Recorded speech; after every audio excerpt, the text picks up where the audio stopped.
All right, so hello everybody, the five people out there listening. This is Dan and Anthony back once again from BOON Syndication with the Pre-Game Network Podcast, episode 3. Right, we're on 3. Yep, we are on 3. Okay, just gonna talk about the shit that we've been playing, what's going on, and just have a friendly chat. So, of course, what have you been playing? But first, I just have to say, like, a little excitement, please. We're talking about games. Games are fun. You sound like you just woke up out of a fucking coma. I mean, yeah, you're not wrong. It's been a long day. That's fair. Good news. I finally got past the wall I was hitting in last epoch, so that's cool. Huzzah! See, good news. That actually happened just before I left my house today. So, okay. I couldn't figure out like why I was dying so much on this one boss, and it just turns out that this one attack I kept on dying to is just like a insta death if you even touch it. So once I figured that out, everything kind of fell into place. You've overcome. I'm so proud of you. Yeah, I have adapted. But I mean, beyond that, I had Age of Empires 2. That's been a big one for us lately. We've been playing a lot of Age of Empires. Have we even talked about that in the last 2 weeks?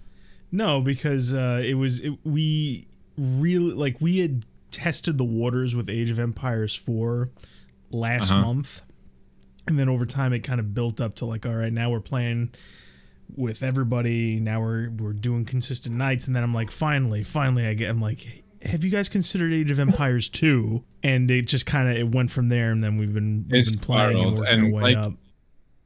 Age of Empires 2 is definitely like, you could tell, the bedrock foundation of a lot of modern RTS games. And like Age of Empires 4 has a lot of really good quality of life things, like just the way that some of the controls are, and the fact that you can have more than 60 units selected in one grouping, which is like the most infuriating fucking thing in Age of Empires 2. Yeah, there's a lot of quality of life stuff in Age of Empires 4. I mean, I'll be honest, Age of Empires 4, its merits are on quality of life, because it's like 1, 2, 3, going through all of them. It's you kind of got like, okay, they were kind of figuring things out and making it better and literally going through the ages. Like 1 was all about, the Roman times, and then 2 was Dark Ages, and then 3 was Revolutionary America, and then they did Age of Mythology. Yeah. Then they did Age of Mythology. And one of the things they actually teased, because there was like, it was either a collection or an art book, and it had 1, 2, 3, 4. 1 being what it was, 2 being what it was, 3 being what it was, as I just described them. 4, interestingly enough, was like, it was just like, all we got of it was this guy that was like fighting in like World War II, and that never materialized because Ensemble... That would have been cool. Yeah, I think Ensemble either got dissolved directly into Microsoft. They got shuttered one way or the other. The guys handling 4 are just part of like the Microsoft conglomerate and whoever they're outsourcing to. And what this all goes to say is Age of Empires 4 is basically, what is the favorite Age of Empires? We're going to do that, and we're going to do that very safe and very new. And that's what 4 ended up being. And I'll be honest, I enjoyed 4 more than I thought I would based on all of that. Like, I like a lot of the building quality of life and, maneuverability and group selection, but it is very much a safe sequel built on quality of life. The reason 2 doesn't literally feels like 2.5. Yes, you could look at it that way. The reason 2 doesn't have a lot of the quality of life that you're looking for is because if they did that, it would like break it. So they kept gameplay changes to a minimum, opting only to like add additional things on top of it, but core gameplay functions they didn't tweak too much, which is why you have there's a lot of different AI. Oh yeah, exactly. That's why, like, when HD came out, I was like, oh, we can't fuck with the original AI, but we want to do something different, so we'll just have 2 different AIs. And then Definitive Edition came out, and they did the same thing. But okay. So we've been playing a lot of Age of Empires. I'm very excited to try and get you guys into Age of Mythology when Retold comes out, because I think you guys will have a lot of fun. Yeah, I really want to play Age of Mythology once it gets remade. Do we even have like a time window? just this year. I don't know if something's changed. Okay. I think it's early this year, or so it could be like sometime around the summer. Maybe. It's very possible, but we're going to hear more about that, I'm sure, in the future. I do think you guys will get a kick out of that because you guys are no slouches. You've proven yourselves quite a bit with our time in Age of Empires. You guys, I have not played a lot of RTSs in my day, except for like the original Age of Empires with you, like very slightly when it came out, and then beyond that, is Brothers in Arms an RTS? Isn't that more of like a squad shooter? No, that's like because you still have to like select the units and move them around. I just don't know if that's a real time strategy or if that's like a XCOM type of thing. That's what I'm thinking of. I think you're talking about like, I know it's a series. I think I played Hell's Highway. That's the one I'm talking about. I don't think it was full XCOM, but it was definitely like position your guys, play it smart, that kind of thing. So strategy, not necessarily the same vein as the Age of Empires games, but it was. I remember having a lot of fun with Hell's Highway. But other than that, I think Halo Wars 2 was like the only other RTS that like I really dove into. And I've got to say, I'm pleasantly surprised. Like I don't hate Halo Wars, but it has some shortcomings that I wasn't used to coming from an Age of Empires and like that vein of strategy game from like the late 90s to the early 2000s. So I was very pleased to see you guys come from that and kind of like grow into it, saying, hey, this is handled better than Halo. We ended up strategizing very well, like especially together. Exactly. Very, very thrilled with that. And we our teamwork 40 has come goddamn a long years way. of trying to get Dan to play Age of Empires. And it's paying off. I've got to say, you probably won't watch this, but like I've been going through and editing the Age of Empires 4 footage. We look dumb as bricks in the first one, so I'm gonna start uploading it with like a first play of Age of Empires 4, and it's like I'm like coming out of a slumber. I hadn't played Age of Empires in a while. You guys had like never really touched it, so it's like we're just getting destroyed in like the first and second age by these bots. I'm arguing with Eric, raise the difficulty, There's no like modern setting RTS, is there? Like that's maybe it's on PC, but I feel like there is, but RTSs are very much like either in the olden times. Got one foot in the coffin, honestly. I mean, aside from that, it's the last major RTS. Aside, I mean, obviously this spring of like Age of Empires being remastered and being on everything is obviously still fairly new, because you have 1, 2, and 3 all have remasters and remakes of varying degrees. Mythology's getting one. Age of Empires 4 was a big deal when it was announced, but what kind of like said like, all right, RTSs are kind of done for a while was StarCraft 2, and that came out while we were in high school, I think. Yeah, I thought I was going to say that, but like honestly, you were getting there. I could tell that you were getting there, so I just left it. Like obviously, StarCraft 2 was like is the benchmark for a lot of people. No, yeah, it's good for what it is. It's just a shame that I enjoyed it quite a bit. Yeah, like our group is kind of bound to Xbox because Josh he doesn't have a PC, so like you could run StarCraft on your computer. Like that's obviously not a intense game. We've played StarCraft 2 before. You, me, and Eric. We played like one game once, like a year ago. Yeah, I do remember that. Moving on from that though, like what? Go ahead. I was gonna say, like, you've been playing Dragon's Dogma, I assume. So while you were playing, last Epoch and in between our Age of Empires matches, Capcom put out a Dragon's Dogma character creator, right? And I said, this is perfect. This is great. Everybody can just make their characters and be ready and hit the ground running when Dragon's Dogma comes out, right? It came out technically like 3 hours ago. The game? Yeah, they did that kind of release where it's just like, instead of like everybody will get it at their like 12 a.m., it's the first region hits 12 a.m. and then unlocks globally. Okay. Technically, but the release date is today. Yes, the release date is in 30 minutes. Oh, okay, gotcha. Oh, Yes, this is perfect. Exactly. Yeah. So, but so anyway, so my whole thing, I'm just like, oh, this is perfect. I can just get that out of the way. I can do what I need to, right? I've bungled this launch so fucking bad, Dan. It's not even funny.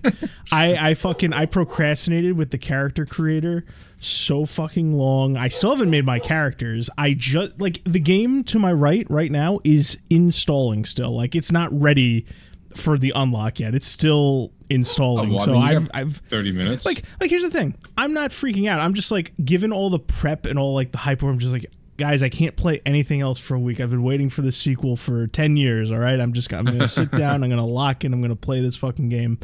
I've completely floundered on every field. So no, I have not played Dragon's Dogma 2 yet, but I will be playing that likely when we're done. I have other stuff. Obviously. Yeah. How have you bungled it? Like the release date unlocks in 30 minutes. Because if I really wanted to, if I was like all hyped up, my characters would have been made a week ago. I would have been changing my Xbox's region. I would have been playing up until the very minute you said, "Okay, I'm ready to record." You know. All right. Up until the very minute. You're splitting hairs there, I feel like. I know. I'm just saying, like, it's you know, maybe bungled's the wrong word, but no, I haven't played it yet, and I'm just barely ready for it, right? So, what I have been playing, though, is I'm still working my way through Persona Reload. I'm kind of slowing down a bit just because there's a lot of videos I wanted to make from it, and I've kind of been pausing to say, like, okay, I got footage from here, let me plug that into the video, but I'm still playing that. I very recently went through most of the original Resident Evil 2. I played it with oh really? With Harrison and Luke, because we do like game playthroughs and whatnot, right? And so that was fun. It's probably the Resident Evil I've played the least, I want to say. Like I love 1, I love Remake, I love 3. I played a shit ton of 5 just because it was a round table of people buying the game, and like, I was like, all right, I just did a playthrough. One. Yeah, I just did a playthrough, and it's like, oh, you just got the game, but perfect. I'll play with you right now. I played the shit out of 5. I love 5. Yeah. 5 is great. I love 5 also. Everybody Chris loves versus 5. Boulder, best part of the entire franchise. Everybody likes to joke about that, but it was a fine moment. That man he was in the moment. It was adrenaline pumping. It was great. They're making they're doing a remake, right, for RE5. So is that confirmed? So let's just get right. Because you talked about what you played already. You've only played like Last Epoch. It's only like Last Epoch, Helldivers, and that's really about it. So let's talk about Resident Evil 5, because that's actually something that I saw it was in the headlines again this week, because basically, Resident Evil 5, when it came out, when it was coming out, so to speak, it was kind of like it actually predates it quite a bit, like, because like nowadays everybody's kind of obsessed with like identities and stuff like that, that's stupid, like it's like, oh, what color's your skin, what's your gender, and everybody's obsessed with that, that. You know what I'm talking about, obviously, right? Yes, I understand where you're going with this. Yes, but so back then it didn't really have its hooks into the industry or everything really like it does today. So all the way back then, people were just like, why is this white guy going around Africa killing black people? And everybody, I remember this. Kind of remember that. Yeah, and the reason you only kind of remember that and don't remember that is because it went fucking nowhere, because everybody kind of laughed at them like, what the hell's your problem? Shut the hell up. That being said, Capcom did make adjustments. There's a suspicious amount of white and Mexican people that you kill in the densest parts of Africa. Whatever, you play the game. There was this great interview with one of the voice actors, TJ Storm, who he's just like, what are you talking about? It's the last game was set in Europe and you killed Europeans, and before that it was in America and you killed a lot of white people. It's in Africa. There's going to be black people. Just play the game. But basically now, with all the Resident Evil remake stuff going on, like they remade 2, they remade 3, they remade 4, a bit unnecessary in my opinion, but people are having fun with that, so whatever. There was I love the Resident Evil 4 remake. I know you think it's unnecessary, but when was the last time you went back and actually played it? Played 4 or played Remake? Yeah, 4. I want to say 6 months ago. Bro, really? I mean, it's Yeah, I think the remake is great. Well, let me before I get to back to Resident Evil 5. Well, here's what I'm going to say about Resident Evil 4, because there's a lot of, and this could be said about just about everything in the industry, is it's good, it's fun, it is unnecessary. Now, when I say when I say that, I mean to say, like, you should be able to, I don't know, like, I feel like instead of making 4 as a remake of 4 and kind of like sanding its edge away and taking a lot of the fun out of it and injecting some of the modern sensibilities crap into it and putting up the yellow paint everywhere because gamers are too stupid to kind of maneuver around the game world or whatever, you take the gameplay of Resident Evil 4, this remake, and you make a new Resident Evil with it. Just, you have this great gameplay in the Resident Evil 4 remake. Why not just make another Resident Evil with that gameplay? I mean, they probably will. It's just based off of the RE engine.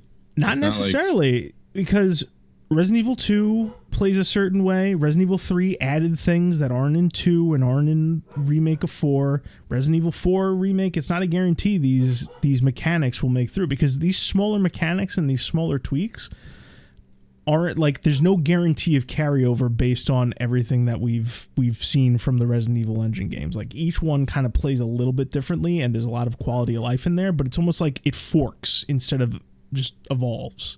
So we'll see what happens.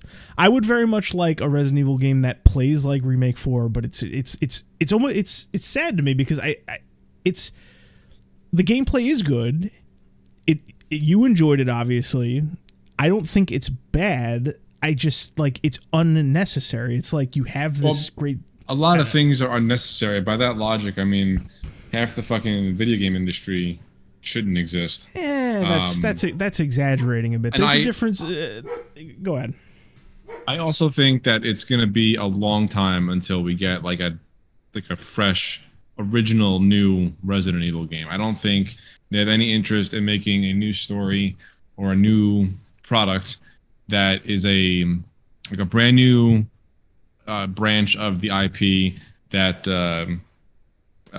is untreaded ground at this point. Like, I think that they found a really safe lane with these remakes, and they'll probably remake 5. They'll probably, I mean, as far as unnecessary goes, 6 definitely doesn't need one, but who knows? They'll probably do it just for the money. And neither does 5. What I was getting at is this, but they're still gonna do it like that. That's the lane that they found. I mean, they could. What I was getting at originally is that fans are begging for it, because the Resident Evil fan base, it's been fractured and splintered since Resident Evil 6. I think Resident Evil 6 broke the Resident Evil community. Now and it kind of, I would agree. Yeah, it became a fucking parody of itself. It's obvious. Yes and no, but like there's a deeper conversation to be had about 6 that we can't break down right now. But what I'm getting at is, so basically they're locked into this very consumer heavy mindset. It's like, oh, Resident Evil 2 remake was phenomenal, and then like people kind of just like memory hole 3 because it wasn't that great, but some people will say it was great. And then Resident Evil 4 remake comes out, and it's like the gameplay is good, the story's it's weaker than the original 4, but that's whatever. They did some neat things. How different is it? The way that certain characters are handled is different. Like, there's some good stuff. Like, we get to spend more time with the character Lewis, he has more shit to do, and I think his voice actor's good, and I think that's a lot of fun. Meanwhile, they kind of just ruined Ada. I think she's not even nearly as good a character or as interesting or as like sharp as she was in the original 4, and her voice actress, probably the worst performance in the entire series. Like, it was bad. I think you might have memory hold it, because like I think I did. Yeah, because like I don't have many bad things to say about Resident Evil 4. I don't remember it the same way that you do. Obviously, this isn't meant to sound insulting, and don't take it this way, but I do think that we kind of consume different games in different ways. Oh, 100%. That's not insulting at all. I think I would never touch Persona. Like, that's your thing. But I just mean in general, like for example, when me and you play like a Mass Effect game, we're locked in pretty much the same way, right? Correct. When me and you play a Resident Evil game, we're probably not locked in quite the same way. We're just like, I mean, we're I was locked in with 4, 5, and 6, the originals, and I was also locked in with 4 remake. The original Resident Evil remake was a bit too intense for me. Like I don't like horror like that. I played through like I would say about half of it, and then I stopped playing because something else came out. But I just never went back to it, and I just don't like to feel the sense of dread. I just not a fan. I don't like the jump. I don't like it. For like certain parts of 4 remake, whereas like it crept up to that line, but it wasn't like the entire fucking stretch of the game. So it was a lot easier for me to play through it because it was like an 80s action movie at times, and I loved it. But I completely agree. I don't think that we play those, like you said, when we play Mass Effect, we're both locked in the same type of way. We're not locked in the same type of way when, like, if we sat down parallel to play Resident Evil 4. Like, I agree with you. Yeah, so basically, I'm looking at it with a very much more critical lens because I'm very critical overall of remakes, and I think you're a very critical person. Full stop. In general, yeah, but like let's narrow our lens to video games. Remakes, I'm very very critical of. Like, if we're okay with 8s, remakes need to be like near 10s in order for them to justify their existence. Like, so what is a game that has been remade that you think absolutely needed it? That absolutely needed it? Because now I'm curious for a benchmark. I won't say absolutely needed it. What I'll say is okay, but you take my meaning. Yes. So here's what I'm going to say. When I judge remakes, there are 2 things I'm looking for a good remake. Either it accomplishes or completes visions that were not possible or fell short when the original came out, or it does its own thing in such a spectacular way that it stands alongside the original without trying to subvert its place, if that makes sense. Okay, fair. So give me an example. The original Resident Evil remake is it does enough of its own thing while also completing ideas that were left on the cutting room floor for the original.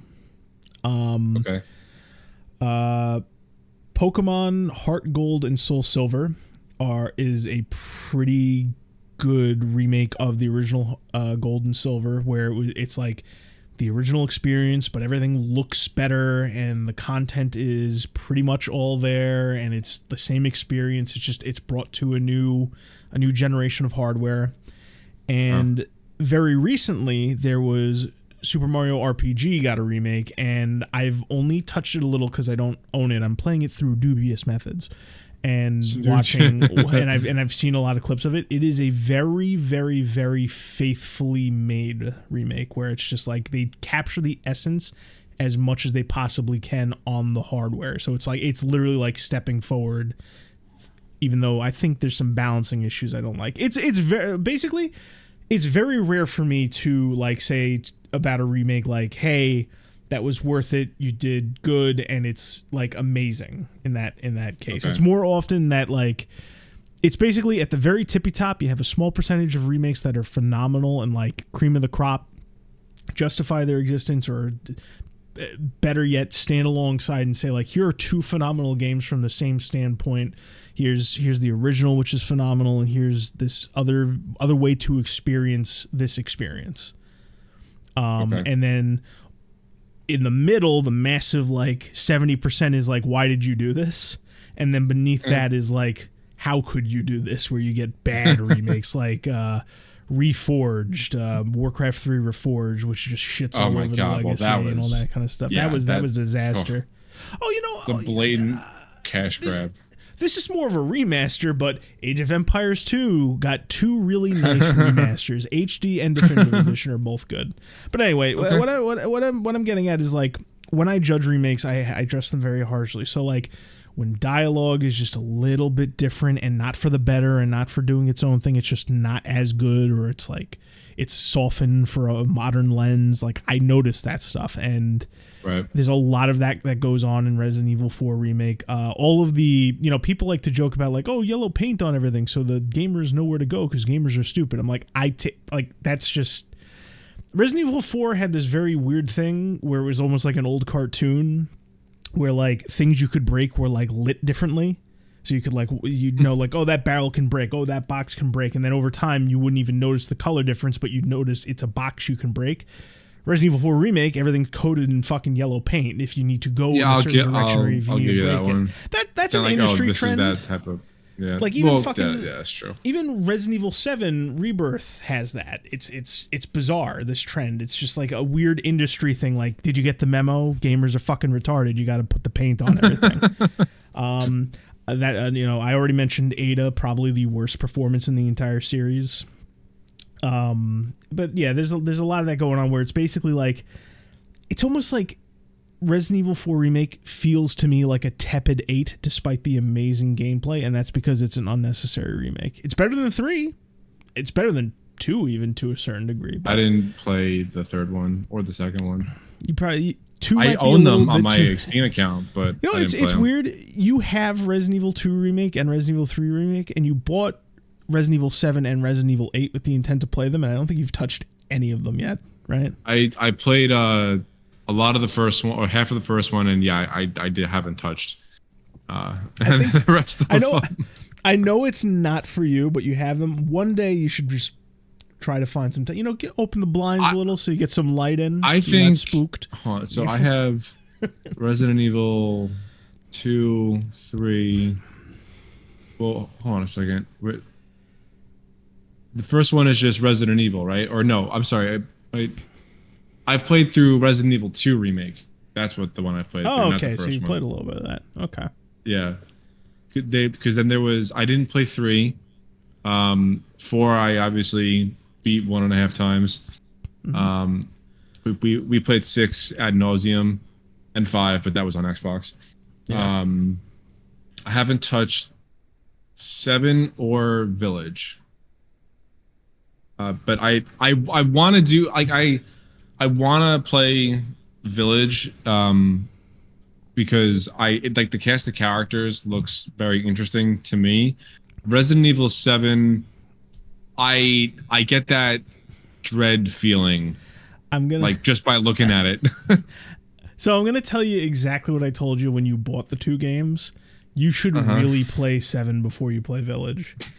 Right? No, I know that. 7 I know that. will scare the shit out of you because it's.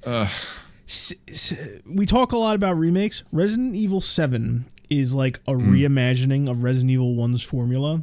Resident Evil Village is a reimagining of Resident Evil 4's formula. I think when you play both of them, you will enjoy Village a considerable amount more than I think you're right. 7. Because I know largely like what Village has in store. I don't really know what... I've seen a bunch of key art and like a couple of trailers for Resident Evil 7, and that looks fucking horrifying to me. Yeah, it's actually funny. I think the scariest moment between both games is actually in 8. And you will hit that, and you'll hit it hard, and you'll be like, oh fuck, and like it'll that feeling of it's like, here's the thing, Village is definitely more action oriented, but there is one segment of Village which just will plunge you into that dread that you hate so much. It's almost like you're playing fucking... I hate making this comparison because it's not like this, but it's very clearly inspired. There is a moment in Village that is basically like PT. Or at least it'll hit you that same way. It will hit you that same way. Just hearing that, I don't even want to play it now. The beauty is you're going to forget it, and I'm going to be like, oh yeah, time to go play 7 in Village, Dan. I would be way more partial if like we did a joint playthrough, but I wouldn't mind. Listen, if we but can like ever you make were that like work, doing commentary. Yeah, listen, if there is a time where we can set that up, I am down for that. I'll play 7. Do you remember when we were? I don't even know. That's how we played Resident Evil 4. I know exactly. Thank you. Yes, that's where I was going with that. Yeah, because I was still a fucking pussy back then, and I thought like it was going to be this terrifying game, and you were all about it for whatever reason. So we played it together. And we played through it all together. Yeah, basically, you would just come over my house like every day after school. Yeah, I was commentating, I was chatting with you. We had music playing, like anything to distract you from this fucking thing. I'm just like, all right, Dan. I remember I specifically managed the inventory, and like so like there would be big breaks where like you would do something else, and I would fucking manage the inventory. But Yep. Anyway, Sounds about right. all of that okay, aside, so let's move on because we are 30 minutes in now. Yes. The last thing I just want to say, I'll push that all to the side. Resident Evil 5 doesn't need a remake. Everybody wants it to have a remake. I don't trust what they did with the Resident Evil 4 remake. They would probably mangle a Resident Evil 5 remake. They should realistically remake Code Veronica. They're not going to do that for multiple reasons. They should just stop with Resident Evil remakes and focus on 9, which has apparently been in development for like 5 years. Go ahead. Oh, they're making another one? Yeah, it's been they have multiple Resident Evil projects in the works. They're just 4 was like the last major one before like there was no more steady releases. Do you remember Operation Raccoon City? Yes, I do. Oh man, I remember the pre-launch leading up to that. Us and our group of friends, we were like fucking pumped, and then it came out, we were like, what is this shit? Listen. I still think Operation Raccoon City, like the multiplayer where like you're fighting in Raccoon City and it's like you versus the enemy team and the zombies are out there as like their own force. I think they nailed that perfectly. Just the game around it was just like it could not break 6 out of 10. It couldn't. Yeah. Like there are a lot of problems about Operation Raccoon City, but it had a few concepts that were like gold in this. Well, yeah, the concepts were all well and good, but if you can't execute on it, then what is the point? I think once again, conversation for another time, but I think Operation Raccoon City did a couple things really, really right. And it was the SOCOM guys, I think, or one of the later. So I don't think. Was it really? SOCOM devs. Some military shooter, like the modern version of a legacy military shooter, is what those guys. I forget what they were called, but anyway, let's move on from this. I could talk about Resident Evil for fucking 2 hours. We're gonna be stuck here all night if you don't pull me. Okay, so all right. You go first. Bring up a news story that happened in the past 2 weeks that you want to touch on. I got one on deck, so I want to hear from you first. I heard that Marathon is that's what I was gonna. All right, you lead us in. I have the IGN article up in front of me. The headline is Bungie replaces Marathon director amid leadership shakeup, fears of layoffs. And then, so they replaced Chris Barrett, who is responsible for arguably the best Destiny expansion that probably saved the IP full stop from its demise. They replaced him, and I don't think his team, they just replaced him with Joe Ziegler, who's coming from Riot Games. He was the former game director for Valorant, and they are taking away all of the big like character customization that they originally planned on, and they're basically making it a hero shooter. Now I don't know if it's still supposed to be an extraction shooter, but there's going to be heroes in it now, and my interest has fucking fizzled almost entirely. That's hysterical. I love the fact that it's like, quickly, the walls are closing in. Bungie is falling apart. What are we gonna do? Let's take the one consistently good guy off of this fucking team. We'll pull in a Riot Games guy. Let's inject another dead trend into this fucking Frankenstein monster of a fucking game. Let's inject hero shooters into the mix, into our extraction shooter that's wearing the skin very loosely of this ancient but yet beloved IP that's in our back catalog. Absolutely stunning. Yeah, trend chasing. It's awful. Yeah. And I actually really like the extraction shooter genre, like the concept of it. Mm-hmm. When you're roaming around a map for like 15, 20 minutes, getting your shit done, and then you just get fucking taken out or third-partied by a squad of enemy players. That is the most infuriating fucking thing for me personally. And then you lose all your shit, and you were just wasted however much time that you have. I can't stand it. I really can't. And I'm a much bigger arena shooter player than I am a BR player. So I just throw my life away in the BR games. Like I can't rewire my brain to do otherwise. I was actually interested to see what Bungie was gonna do with Marathon, but I just don't fucking care anymore. Like obviously I'll still watch the whatever gameplay trailers and shit that they put out, blah blah. But it's really dropped several rungs on the ladder for me as far as a purchasable product. So that's cool. Yeah, Yeah, it's I mean, I'll be completely honest, like while I'm not in love with the IP, I know enough about the older IP to have respect for it. I played a little bit of it. I think it launched on the Xbox 360 back when Halo 3 was relatively new. So I have a little bit of experience with it. It's one of those old shooters. It's from like the System Shock days, like the original System Shock days. Wow. Okay. Yeah, and like I know enough about it. I've seen enough about it. I've played just enough to kind of know, like, and anybody knows by looking at it that this marathon coming towards us was never going to be like anywhere near that aesthetic, and that already kind of upsets me at my core, even though, like I said, once I'm not in love with it, but I know and I have respect for IPs that even I am not a huge fan of. Like you should never drastically change something and just wear the skin suit of an IP to appeal to newer crowds. Guilty Gear. Oh boy, I'm not. That's over my head. Yeah, that's over your head. I'm a disgruntled old fan at this point. They announced a new character for it, and I'm just reminded why I hate everything that's going on with that. But basically, Marathon is just another one of those examples where it's like, I think Bungie's desperate. They need to create like a new revenue stream. Yeah, I don't think it's going to be a DOA. Yeah. I don't think it's going to be a DOA product just because of the name that's attached to it, and it'll probably be a competent enough shooter that it'll work and it'll play and it'll be fun to a certain extent.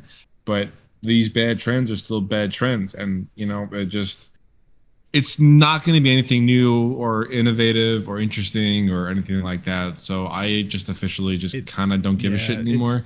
Everything it's targeting doesn't seem like it's going to be anything special, and it sounds like, and the behind the scenes stuff in the development, it just sounds like it's just a recipe for disaster. Yeah.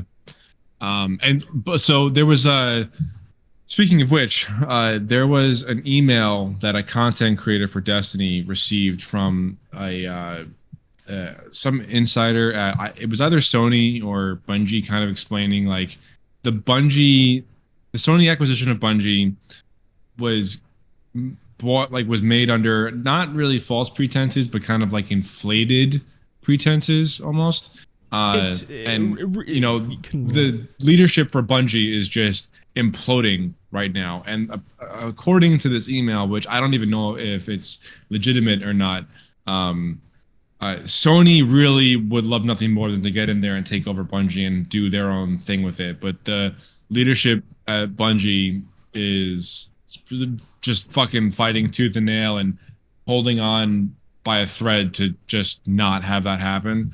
And it again goes to show that like if they don't deliver on the final shape, like I don't think Bungie's just gonna be gone and dead, but it's gonna be a blow to their community, the developers, and like the trust of their brand, that they're not really going to be able to come back from, not in the same way that they are now. I don't know. No, it's really bleak. Yeah, I heard similar. Like I heard a different view of those emails. Like I heard it was basically because Sony's in the middle of doing their own kind of writing of ship, not really writing of ship, but they're going through changes, I should say, right? Mm-hmm. There's Japanese leadership back in the position, the kind of American, not that they're all of a sudden it's like they're uprooting and going back to where they started, but there is new people at the top doing evaluations, and what I heard was that they viewed Bungie as a disappointing investment. Exactly. And that to go along with what you were saying is, you're saying it's like, like the leadership's out of control and in a turbulent position. I remember hearing that Sony said verbatim that they see it as a leadership issue, and they think that the talent is capable of doing something more. Yes, that's essentially what the email said in so many words. And even like developers that were let go after that, you remember that whole big layoff that Bungie had like a month or two back? Yeah. Apparently, like some of the devs that were laid off basically said that it's like it really is just the leadership. They just keep on making bad decision after bad decision, and it's impacting the game and everything. Community, game, team morale must be. Well, all I really care about the game. Like, how could you be a developer at Bungie right now and like be super passionate about what the game that you're trying to create when like every time you turn around there's new shit in the on the internet or the community or whatever, just saying our next round of layoffs is a lever that we can pull again if we have to, or it's probably coming, or you guys are doing a shit job at creating this game or maintaining it. Again, it's talking about like Destiny 2. It really must be so unbelievably fucking demoralizing. And like, I know we talk a lot of shit about brain drain in the industry, but I think that there are a lot of capable devs at Bungie. The game is still fun to play. Like it's a competent, very playable, enjoyable game, but it's all these decisions that are being made around the maintenance and how they're going to keep it going forward and blah blah blah, that like, man, it must be real shitty to be a Bungie dev. Oh, and they had this live stream a couple days ago about the new content update coming on April 9th for Destiny, like to kind of bridge the gap in between the drought that we're in now and the final shape coming in June. I think it's June. So they started playing the new game mode that they're putting. Oh, by the way, so Destiny's finally getting a fucking horde mode 10 years after the game was God. And the chat on YouTube was fucking brutal, like to the point where it was just hardcore toxicity that was unwarranted. And then I saw a video from another content creator that I follow, basically saying like it's really embarrassing to be a Destiny fan right now because apparently as a community we just can't fucking control ourselves. And I kind of feel for some of these devs because they, every which way they fucking turn, it's just bad news. Yeah, I do think that, I don't want to. I'm weird in the case where it's just like, I don't like hear the one story and I immediately turn my opinion because I'm sure there are some piece of work devs in there. But I will say that they are more than likely. This is still a company that has their pronouns under every fucking title in a live stream. Like, I'm with you. I get it. Yeah, it's definitely, I would say, like, regardless of what the issue is, like the last 4 weeks we've been talking a lot about like consistent issues in the industry. All of that is going to be foisted from the top down regardless of who's in the middle anyway, so it is definitely a leadership issue one way or the other over there at Bungie. Yeah. So we've talked about Bungie like every episode so far. Yeah, I don't know. It's we celebrated you getting out of the fucking. It's crazy. Well, it's because Bungie. Bungie is like, what did I say? Like, where it's like Destiny and Bungie during Destiny's era is going to be like an interesting autopsy because you can see like all the bad stuff from all the bad things that we point to in the modern day industry can kind of like you can pluck out and see when was going on by looking at Destiny's been like a pretty big mainstream game over the past decade that has gone through those peaks and valleys. I wouldn't say mainstream so much as I would say it hit gold in a very particular niche that nobody else is in. That's fair, I guess. Yeah, because there's a very, very, very, very small zone that's just not occupied for like a shooter MMO hybrid kind of thing like that. Yeah, that's something that I wish I had the skill set to like make on my own because there's nothing else really exists in that space. I think Call of Duty has the potential to do it, but they would need such a massive fucking psyche adjustment like for the core value of the game. Because with Call of Duty, it's very much you have the single player, the multiplayer, and then you have a third mode. Slot in whatever you need there. You would almost need to like have upper management curate that third mode specifically. Like you would need to have a DMZ that is just there, or you would need to attach it to Warzone so that it just gets updated with everything else. Yeah. Anyway, let's enough about Bungie again for the third episode in a row. Look, you brought it up. I asked you to go first. And that's what you said. You had the gun. I just pulled the trigger. Oh, fuck you. You didn't know what bullet was loaded. Yeah. All right. Something's got to come from you. Let's hear it. What do you got? Have you been paying attention to the industry lately? You want to talk about the industry? I thought we were. Yeah, so obviously, by the way, that Will Smith game, that the fucking thumbnail, that let's talk about that real quick, because that'll take like 3 seconds, because we know next to nothing about it. Apparently a game came out called Undawn. It was some survival game. Will Smith's in it. First time I've heard about it. I think this is I think it's a psyop. I don't think this game. Why might have been like some fucking tax write-off thing that they slipped this in there. headline reads as if it got released. Yeah.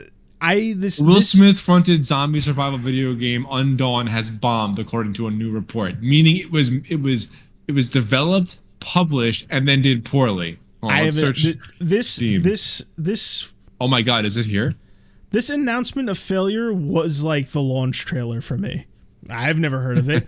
And here's the thing: like, I'm not saying it's some hidden gem, but it's like the second like a celebrity gets involved, it's just in everybody's faces. So it's like, yeah. When did this game get announced? Apparently, also I didn't read into this. I have no idea what's going on with this fucking game, but I heard that it's just like Will Smith wasn't even necessarily in it when the game was announced at first. So like he was a late addition to kind of get some celebrity swell in there. I don't fucking know. Yeah. So that's our breaking news. Like, some game came out, Will Smith's in it, and it's liked it. Its launch trailer was the game's sales bombing. There you go. Racer Group sold Saber, so that's cool. Yeah. So they sold Saber and 4A. What they sell it to? Let's see. The sale of Saber Dragon multiple subsidiaries, including Metro developer 4A, did not like Metro. I'm like the only asshole who didn't like that game. It wasn't for me either. I respect what it tries to do, but every time I've gone to play it, I couldn't get through it. It's not bad. It's just all right. They sold it for $247 million. It includes New World Interactive, Nimble Giant, and Slipgate. Sale also grants Saber Interactive the option to bring Metro developer 4A games and Pinball FX developer and studios. According to emails seen by Bloomberg, what? We give that little noise there, but Pinball FX is apparently a very solid, like, not sim. That was not sarcasm. Pinball FX is fun. And that came out in the 360 days, right? And it's just kind of like lasted, or was it Xbox One? I can't remember.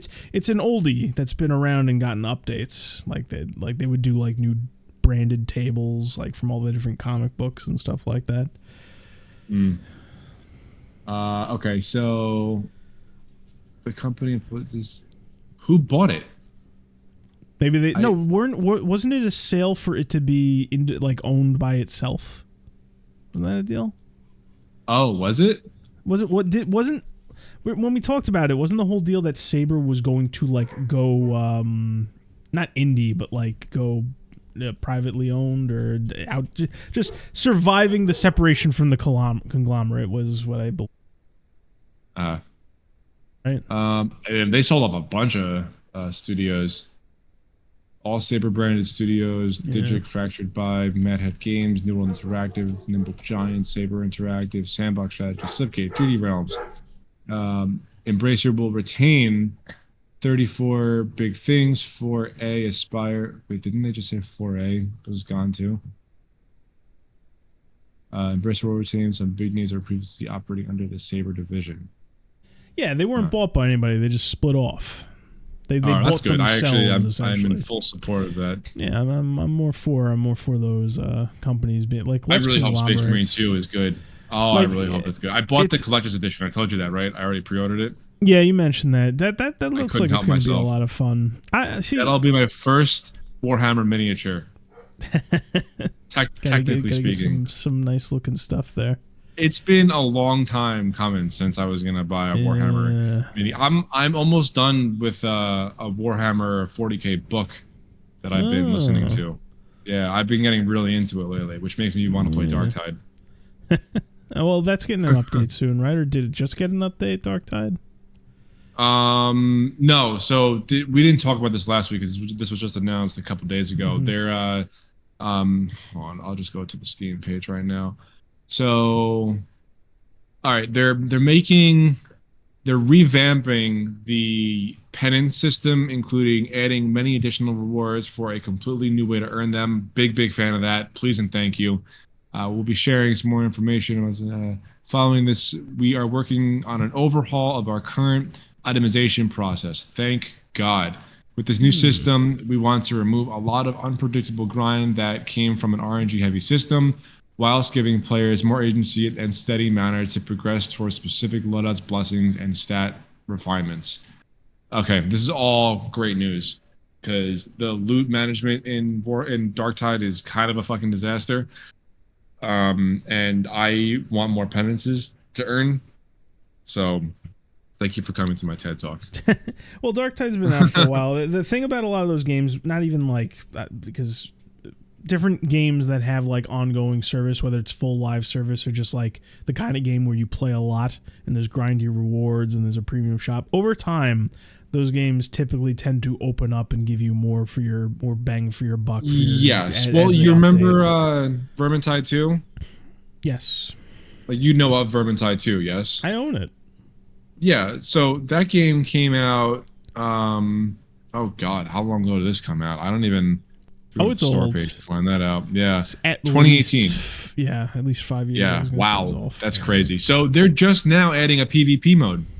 This game has gotten a ridiculous amount of updates. Like, people fucking love Vermintide 2, and they've been supporting it since 2018. So I have got no reason to think that Darktide won't be the same way. Yeah, we'll see what happens. I know Vermintide, a lot of the updates were based around a rocky reception when it came out. Like, there were hardcore people that played constantly, but there was a bit of a grind there, and right. Well, that's just Fat Shark for you. That doesn't make it better. I'm just saying, like, you know, you're saying people love it. I'm sure they love it now, but it was a very rocky couple of years when. Oh yeah, no, totally. But 4 people on my friends list own Vermintide 2. Like, that's pretty rare. That's a full group right there. It is. It's actually me, you, Mike, Joe, and who is that? This is your brother? Yeah. No. Eric. He probably played 47 minutes. There's no profile picture. Oh, okay. Yeah. How do you fuck that up? Yeah, it's a full squad right there. Me, you, Mike, and Joe. I'd play that again. Yeah, we could play that at some point. Yeah, which means never. That's fine. I mean, no, that doesn't mean never. I mean, at some point. I mean, we've got shit we're playing now right now. Or 30 years from now. Oh my. Well, that would be just justice. All right. After how long I needed to wait for Age of Empires. Oh yeah. Maybe you should wait a few decades before. I don't think Vermintide 2 is as popular as Age of Empires 2, though. Well, we'll see what happens. Sure. I'm sure we'll play it at a certain point. But anyway, I've got no reason to think that the Darktide won't receive the same amount of support. So yeah, well, I'm very excited. I fucking love Darktide. Yeah, I really enjoy Darktide. I won't say I love it nearly as much as you. I'm not gonna blow smoke up your ass, but I've enjoyed it when we played it. Yeah, well, I mean, hopefully it stays on Game Pass. I would play it again whenever. It kind of lives rent free on my hard drive. So that's cool. All right, what else we got? I mean, I'm sure a lot of shit has happened over the past 2 weeks, and we are already just about an hour in. Yeah, I mean, just to kind of, because we're hitting all the points that we've talked about consistently. I've been keeping up with all the Gamergate 2 stuff going on. Only what you showed me, because I just don't have the stomach for it anymore. Yeah, we're not going to ramp up, because we can't end it with like, oh yeah, by the way, there's a war going on. That's kind of, but it's like literally a war. Just to touch on what you may have missed in the last 2 weeks. Yeah, please give me a recap. As industry layoffs have been going on, a lot of these consulting companies, in particular the big one, Sweet Baby, the one that everyone's talking about, is going into hiding. Like, they're laying low. They are not updating their website anymore to show what companies they're working with. Companies that are working with them are hiding their involvement.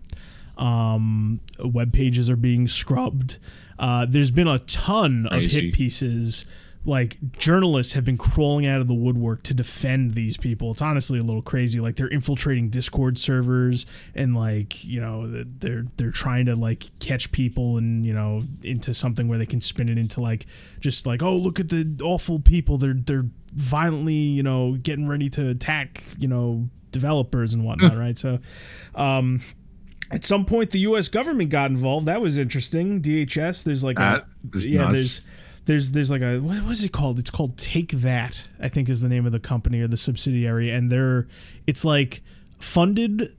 The government funds DHS and DHS funds Take That. I think that's where the money flow is. I don't know the exact. That's insane. But this that's some company, conspiracy theory level shit. Yeah, but fucking it's true. And so their whole thing is they're supposed to find activism and extremism in gaming communities, and they had like this whole presentation on how like basically they don't like information spread. So like me and you talk, and then we go to our respective friend groups, and then we talk to them, and like they were like showing how like information just spreads in between gamers as they talk about like these initiatives that these consulting companies are part of. And when people called them out on that, all of the investors, their information was scrubbed from all these websites. So like the paper trail is no longer visible to the public because people pointed it out. So the government's now involved. So now you have games journalism writing. We've been embezzling money for 20 years. Now the feds are coming to look. Quick, shred everything. Yeah. So it's like you've got these consulting companies ruining games. You've got games journalists, going out to write hit pieces about the people that are saying, "Hey, these consulting firms are ruining games." You've got at the latest the GDC's going on, and they're talking about harassment, game developer harassment, and the government is involved. It's just top down cultural upheaval bullshit. But on the bright side, it's exploding right now. It's exploding. And on top of that, because like at the same time it's happening right as all these layoffs are hitting, now games journalists are being hit with layoffs. Did you hear about what's going on with Kotaku? No, actually, I heard nothing about Kotaku. They are shifting their focus. They told all of their journalists, "Hey, you got to start writing game guides now." And so people are quitting. Play games or else. They're quitting, Dan. That's the craziest thing. They think it's nuts that they can't write these articles anymore. They're quitting in mass, and they're patting each other on the back as that's happening. And it's what's going to end up happening is these people, they're not going to play the games. They're going to go to other websites like GameFAQs or IGN, and they're gonna consolidate that shit. Do they know where these websites came from originally? That's the fucking point. Game guides, because you know what. Exactly. Oh, and the reason they're doing this isn't just because like games journalism is shit and people are pointing it out more and more, so they're tanking. I think it came out during this whole process that IGN stays afloat from their game guides because they spread. Shocker. Like there's a bit more to it, because if you ever don't use IGN for your game guides, because it's basically like it's one of those clickbait things where it's like the topic, then like a thick ad, and then an image, and then a paragraph. I've been in the middle of something and like had to quickly look something up and went to IGN because it's like the first thing on Google. And like it takes forever to fucking find the answer you're looking for. Like you said, quickly look something up. Quickly an IGN guide don't go together. Like there's not often that I need to look up guides. Sometimes I like to look stuff up for like point of no returns and things that you can miss if you're about to like play a really long game. But every time I need to go on IGN, it's literally like just a slog. It's like a clickbait title. It's awful. But so now Kotaku is moving towards that. A lot of these gaming companies, like, it's just legacy media is just slowly dying, and it's only being expedited by this whole cultural shift we're starting to see. So that's where Gamergate is at. Gamergate 2.0 is it looks, for the time being, it looks like word is spreading thanks to certain platforms just being a bit more open, and just the legacy media is just, they're officially out of like gimmies. Like, we always joke about how games journalism is a joke, but now it's like everybody is saying games journalism is a joke. And they don't have the backing anymore to just like continually do shit. So that's that's going on there. But fun. Yeah, and now with, and more importantly now is less, it's fun to point and laugh at games journalism, but the most important thing is that these consulting firms, even though they have the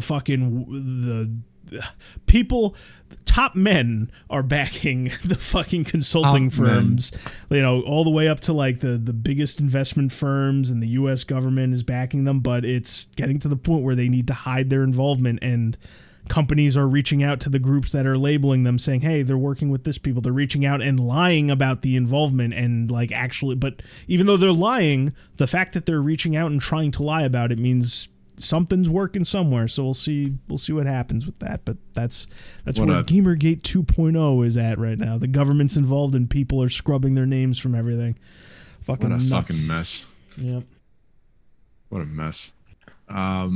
Well, with that being said, I would like to end this on a somewhat positive note. So tell me one thing you're looking forward to in the next, I don't know, say 3 months.